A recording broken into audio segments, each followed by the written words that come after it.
lain. Taksi Ehang ini merupakan buatan Cina dan pabriknya berada di Guangzhou. Rudi menjelaskan, kendaraan tersebut dapat terbang sekitar 20-30 menit. Bagi teman-teman yang berada di luar negeri, terutama China, mungkin kendaraan ini sudah tidak asing lagi lalu lalang di atas Anda. Namun di Jakarta sekarang baru datang, bulan depan baru akan diuji cobakan, dan awal tahun depan kendaraan ini resmi beroperasi untuk publik. Inilah masa depan. Ini adalah drone bermuatan manusia pertama di dunia yang dijual secara massal, dan drone terbang ini sebentar lagi akan dipasarkan secara resmi.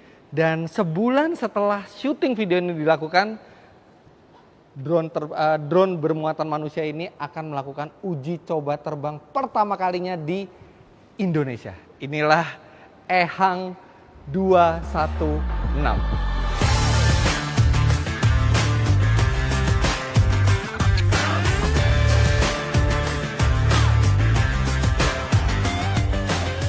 Sebenarnya ide dibalik pembuatan Ehang, atau sebenarnya kalau di luar negeri disebutnya Ihang 216 ini simple. Sekarang kita sudah banyak memakai drone, dan drone itu dilengkapi dengan sejumlah fitur safety supaya drone itu tidak jatuh, dan drone itu sangat reliable. Kalau drone saja bisa mengangkut kamera, sebenarnya secara logika bisa untuk mengangkut orang, tapi ya butuh dimensi yang lebih besar.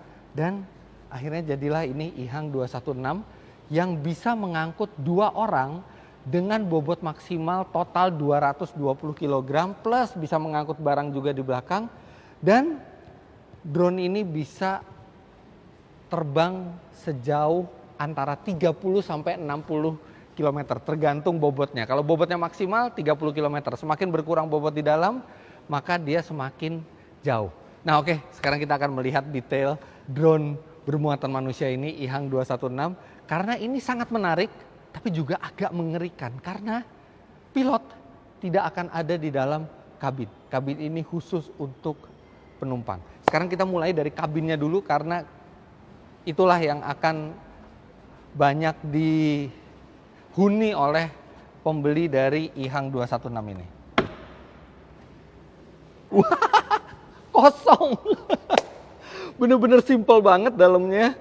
Jadi ini nggak ada apa ya, nggak ada instrumen, nggak ada stick buat nyetir tuh nggak ada.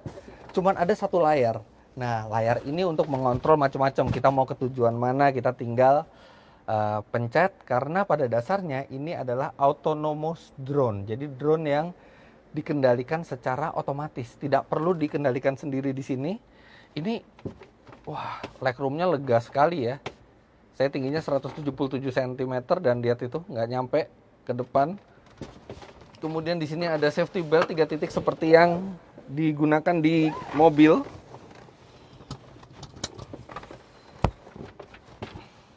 Ini kacanya besar, jadi seperti helikopter, visibilitas bagus. Cuman bisa 2 orang di sini, dan that's it. Di sini nanti ini sekarang layarnya belum diinstal, tapi kalau layarnya udah diinstal di sini buat memilih tujuan, climate control, audio, semua diatur dari satu layar ini. Di sini ada tulisan Ihang. Ini bukan unit dummy ya, ini unit asli yang sudah bisa terbang. Nah, ini pembukaan pintu di sini. Sebenarnya dia bisa terbang tanpa pintu ditutup, cuman kayaknya bagusan pintu ditutup. Di atas tidak ada apa-apa lagi, benar-benar simple semuanya untuk mengurangi bobot. Nah, bicara bobot, ini yang istimewa. Karena kalau Anda lihat, walaupun ini tuh putih ya, tapi sebenarnya ini cat.